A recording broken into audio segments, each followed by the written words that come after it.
Ako po hindi taga Iriga City, hindi ko po to distrito to, pero marami pong nag-complain sa akin. Ngayon, Mr. Chair, we issued a subpoena to Mayor Madel Alfilor on July 9.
While a lot of LGUs successfully, honestly distributed the S.A.P, unfortunately, marami rin tayong na-receive na complaints dito at una-una na dito ang Iriga City. Ako po hindi taga Iriga City, hindi ko po to distrito to, pero marami pong nag-complain sa akin. Ngayon, Mr. Chair, we issued a subpoena to Mayor Madel Alfilor on July 9. Before I extensively ask questions regarding the S.A.P, she answered the committee through the Speaker Cayetano and Chairman Alvarado. In her July 11 letter, minention niya that she is saddened, ito po, quote, I am saddened by the diminutive mind of the person or persons who concocted all the lies just to malign my good name. Mr. Chairman, bago tayo mag-umpisa sa hearing, linawin po rin muna ni Mayor Madel Alfilor, ano ba ibig sabihin niya? Sino ba ang tinutukoy niya na person or persons who concocted lies? And what lies is she saying, Mr. Chair? Okay, bago po sumagot ang ating pong mayor na galing po sa Iriga City, nakapag-take na sila ng oath sa ating secretariat. Tatanungin po natin ang mayor ng Iriga City, si Mayor Madeline Alfilor Gasmen, na sagutin po ang katanungan ng ating pong kasamahan na Deputy Speaker El Rey Villapuerte. Kung sino po ang inyong tinutukoy sa inyong pong sulat kay Speaker Alan Cayetano at sa ating pong Chairman Jonathan Alvarado. You can answer and you are now recognized. Thank you, Mr. Chair. Good afternoon to everyone, to all the members of the committee, especially Ma'am Nina, who happens to be from Iriga City also. Good afternoon. I am referring, sir, to all the things that were posted in social media, particularly an account called Bicol Politics and Rinconada Secret Files. Those are accounts. They are alleging that I corrupted the money that has been downloaded to Iriga City exclusively for S.A.P distribution. Also, yung pong mga radio stations, and then it's all in the radio. So when I was invited, at least I am very thankful that at least I can exonerate myself from the allegations that were posted in the social media and the radio as well. Mr. Chair, Mr. Chair, kasi yung sulat niya, diminutive mind of person or person eh. Hindi naman niya sinabing Facebook account or radio stations. So may I remind lang the Honorable Mayor na she should not insinuate and make statement like this kasi it implies to congressmen. Mali po yung sinasabi niya tapos sabihin niya Wala naman po tayong pakialam po sa Facebook account at radio station. This is a hearing of Congress. We invited you to precisely to hear your side. At the same time, 3 of the people accusing you are also here. This is a fair trial, Mr. Chair. Then, isa pa. She posted a Facebook post. Ito po. Pinrint ko. Sinabi niya na my conscience is very clear. DSWD gave the money to the people who deserves it and who are in need. Almost all belong to poverty line. Ang tanong ko po, Mr. Chair, and I would remind the mayor that she's under oath. Sinabi po niya, DSWD raw ang nagbigay ng pera ng S.A.P. Ang tanong ko, DSWD ba ang nabigay ng S.A.P, Mr. Chair, o hindi? Okay, tanungin po natin ang DSWD. Hindi. Mr. Chair, let her answer that. Okay, tanungin po natin ang you are directing No, your I'm question directing the question, Mr. Chair, to the mayor. Mayor. Sinabi niya, Angelica. DSWD po ang nabigay ng money who deserved it. So maybe she can answer with a simple yes or no. Mayor, you can answer back. Yes, Your Honor. It was that group, the DSWD, they have their own team who are responsible for the distribution, including the person who is holding the money, the bonded personnel. They are responsible for the distribution of the amelioration to the So, barangays. Mr. Chair, she's under oath. Sinabi niya DSWD nabigay. Tanungin Yes. po natin ng DSWD. Mr. Chair, Secretary Rolly, kayo ba po ang nagbigay under your department ng S.A.P po sa Iriga City? Directly sa tao po? Mr. Chair, Your Honor. Secretary Ron, may I you are request, recognized. Director Arnel of the Regional Director of Field Office 5 to answer that question. He's on the Zoom right now, Mr. Chair. Okay, the chair recognizes the Director of Region 5, Director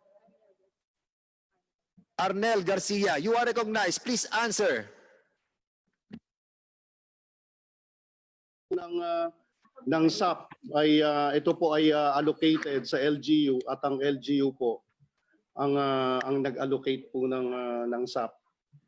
Mr. Chair, ano lang, to clarify, Ay, ang LGU. Director Arnel Garcia of the DSWD, ang tanong ko po, Mr. Chair, sino ba po ang nagbigay ng S.A.P sa beneficiary directly? DSWD ba o city government? LGU po, city government po at covered po yan ng MOA. Mr. Chair, very clearly, unang tanong ko pa lang, under oath si Mayor Alfilor, hindi po niya sinasabi ang totoo. Sinabi po niya DSWD nagbigay, pero malinaw naman po na siya po under her department ang nagbigay.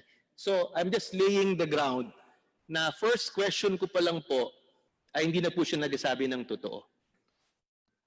My Okay, next so question po. admittedly, wala pong kasagutan si Mayor Alperor. Hindi niyo po ba sasagutin yung sinasabi po ng Regional Director na ang sabi po ng Regional Director ng Region 5, hindi daw po sila ang namigay ng pera, kundi ang namigay ng pera po ay ang LGU.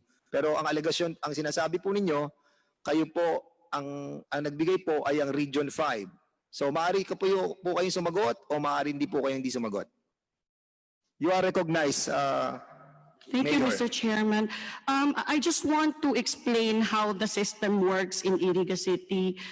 Yes, the funds has been downloaded to LGU and it has to be withdrawn by bonded personnel. However, the CSWD created a team, Your Honor. They have 6 teams comprises of the DSWD from the region, because there were 7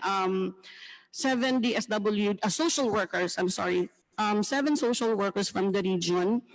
And then we have our social workers in Iriga, and then the bonded personnel, photographer, and other volunteers. Mr. Chair, So, Mr. Chair, okay, Mr. Chair, with all due respect to the Mayor, yes, yes, Villaprete, please. pasensya, marami kasi akong gustong katanungan.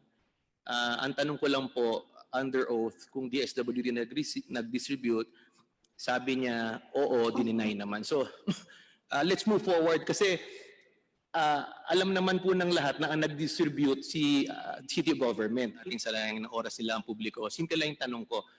Sabi niya, pinadaan daw sa barangay.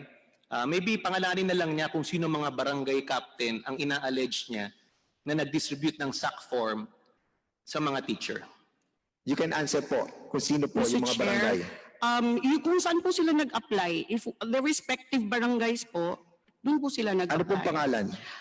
Meron pong barangay San Jose, meron pong barangay Francia, meron pong barangay San Miguel. Pwede po ba nating ma-identify yung pong mga pangalan ng mga kapitan? Anyway, Mr. Chair, sinagot naman niya yung tanong na sa barangay dinistribute. Confirm ko lang ulit, Mr. Chair. Sa barangay dinistribute ang SAC form ba? Yes, sir. Okay. Mr. Chair, meron kasi dito akong affidavit ng 3 teacher na sinabi po nila yung SAC form hindi dinistribute sa barangay. Dinistribute mismo sa eskwelahan. Tinext po ng mga tauhan niya yung teacher na 8 o'clock, April 29 tinext, pumunta kayo sa April 30. Nandito po ang affidavit, Mr. Chair, bibigyan ko kayo ng kopya. Ng 3 maestra na nakareceive, tinext po sila ng mga tauhan ni Mayor Madel.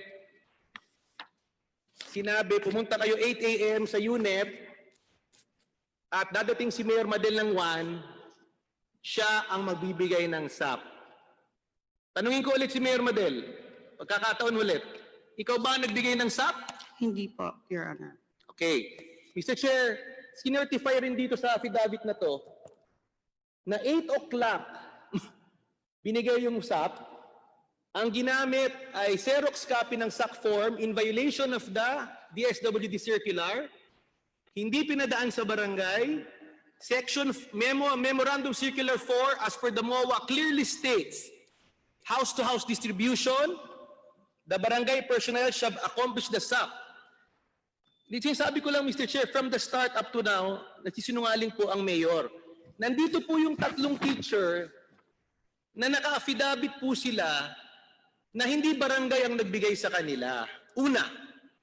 Pangalawa, mismo si Mayor Madel ang nagbigay ng 5,000 sa kanila at sinabi po niya, hindi siya. Nandito po ang affidavit, Mr. Chair, at kung mamarapatin po ninyo, nandyan po ang mga teacher ngayon. Pinapunta ko po as a surprise witness dahil pakiramdam ko, sasabihin ni Mayor Madel na hindi siya nagbigay ng SAP. Siya mismo po ang nagbibigay ng form.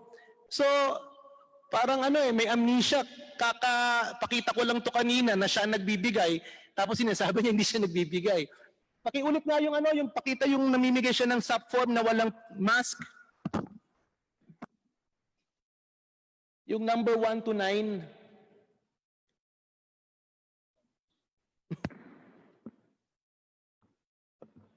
So, Mr. Chair, paulit-ulit kasing Ito, nakita mo, nagbibigay siya, walang mask. Next. Mayor, Next, excuse me, Deputy Speaker El Rey, Tapos natatandaan mo po ba yung mga picture na yan? Sige, next. Next, patapusin po niyo ako, Chair. Next. Yung nabibigay, ayan. Mr. Chair, ito, siya mismo ang nagbibigay ng SAP Back.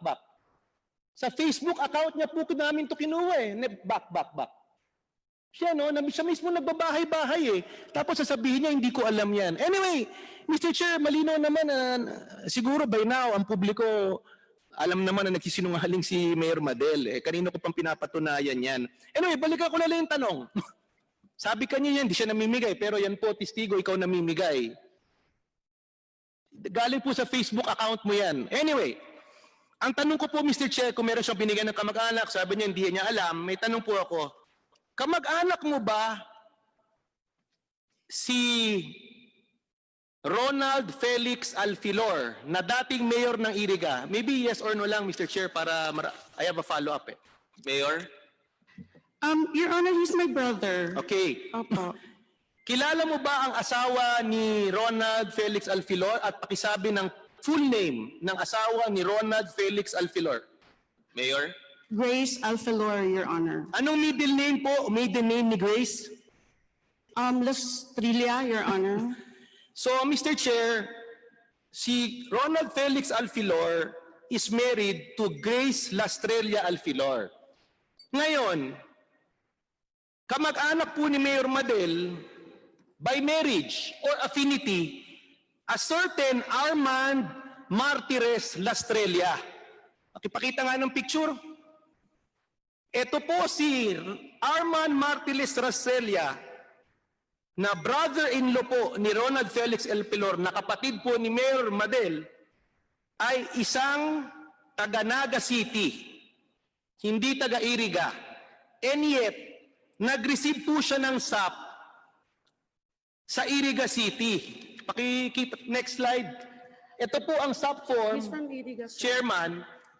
Nag-receive po siya, kamag-anak ni Mayor Madel, sabi niya hindi niya alam, pero I'm sure alam niya yan, na taga isang Naga City, may kaya sa buhay, na nakalagay po sa Memo Circular 9 sa mga disqualified sa SAP, na pag meron kang financial capability, hindi ka pwedeng makareceive ng SAP. Nagbiyahe pa raw sa Amerika to.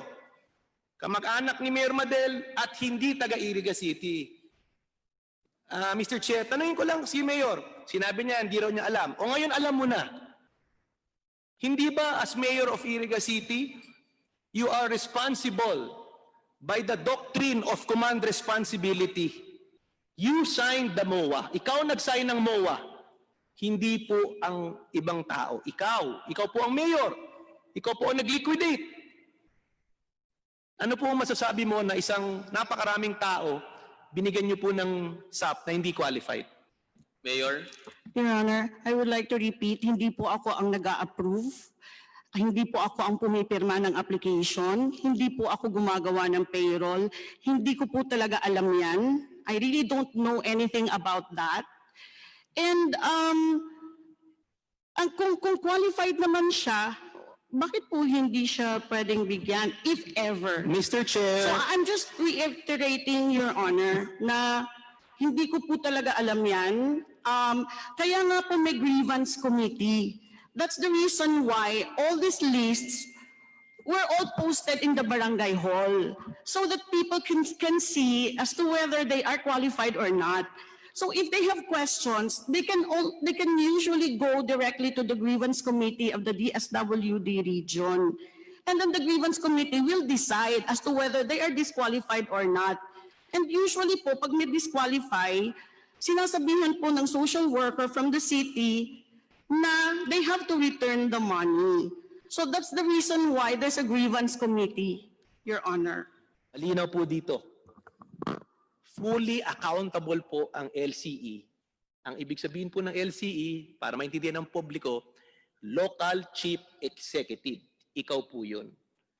So ibig sabihin, ikaw, as the LCE, and other officials shall be held criminally, civilly, and liable for malfeasance, nonfeasance in the course of the implementation.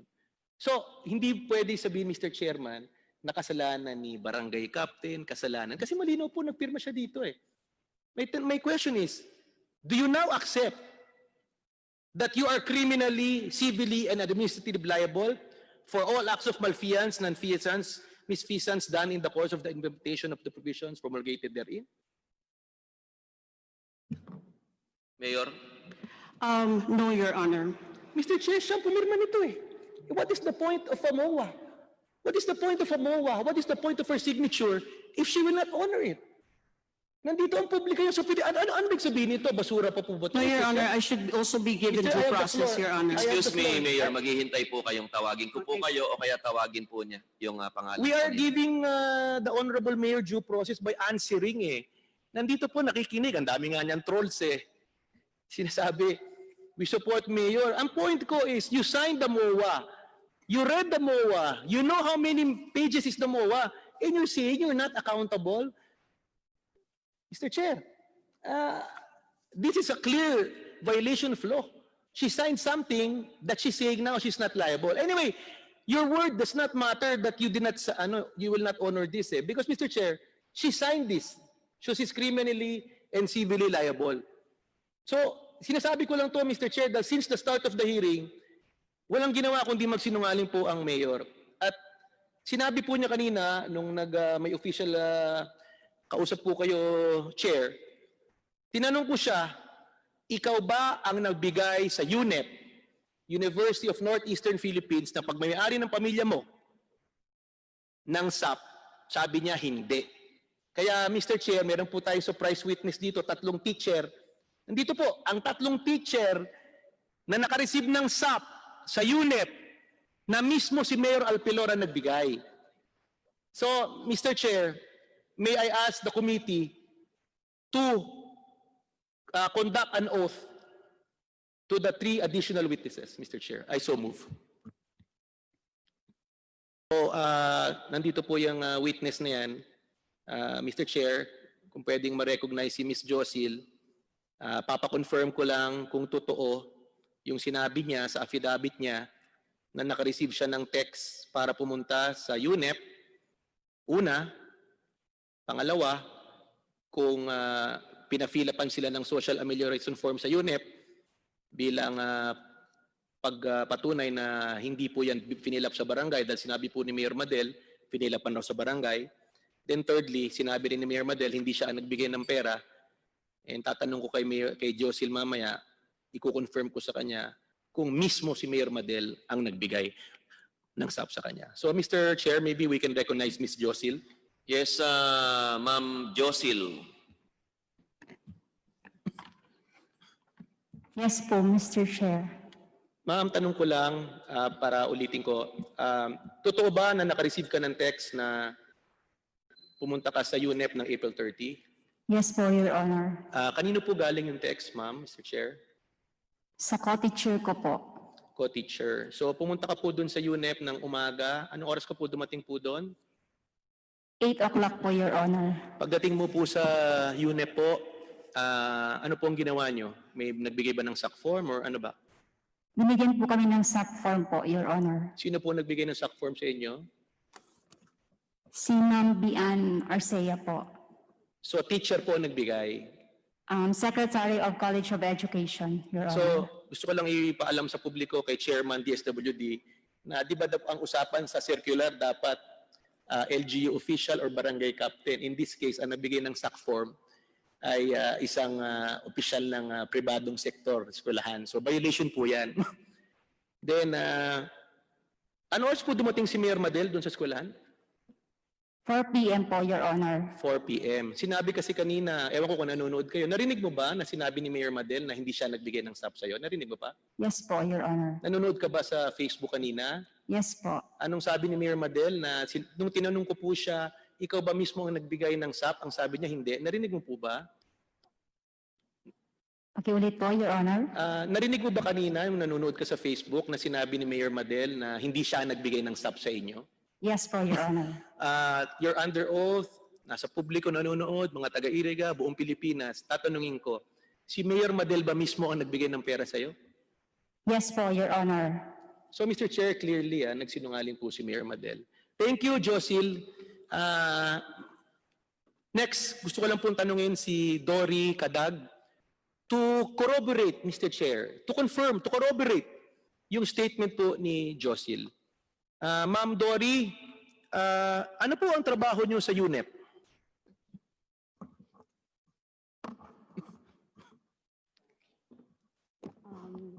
High school teacher po. High school teacher. Yes, Your Honor. Kayo po ba rin pumunta po doon sa UNEP dahil naka-receive kayo ng text? Pardon, sir? Nagpunta po kayo doon sa UNEP ng April 30 dahil meron nag-message sa isang chat group na pumunta raw po kayo? Yes, Your Honor.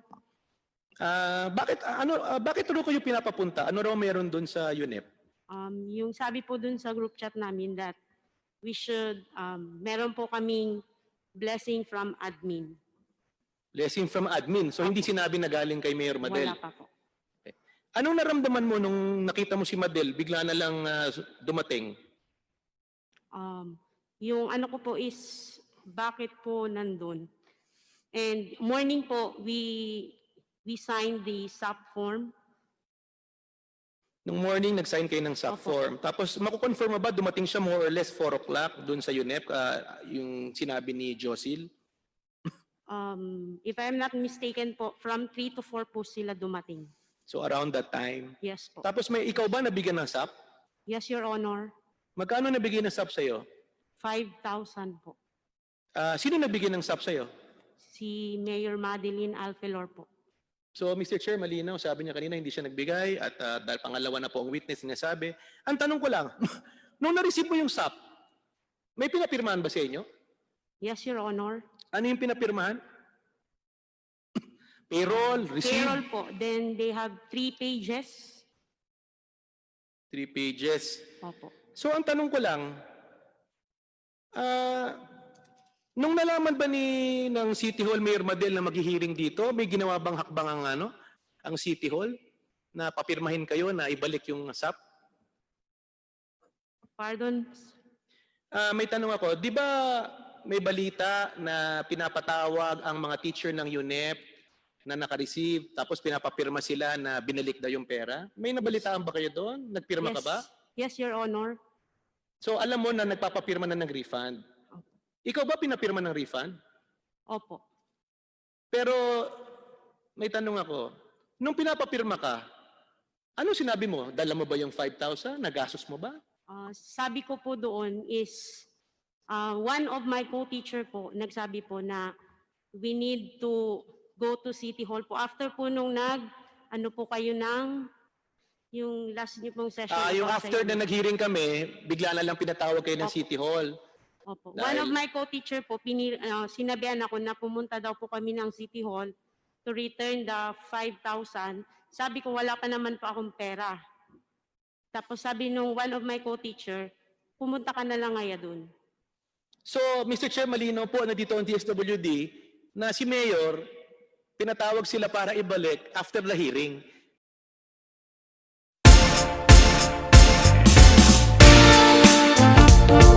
Thank you guys for watching. For more videos, please subscribe and click the bell button.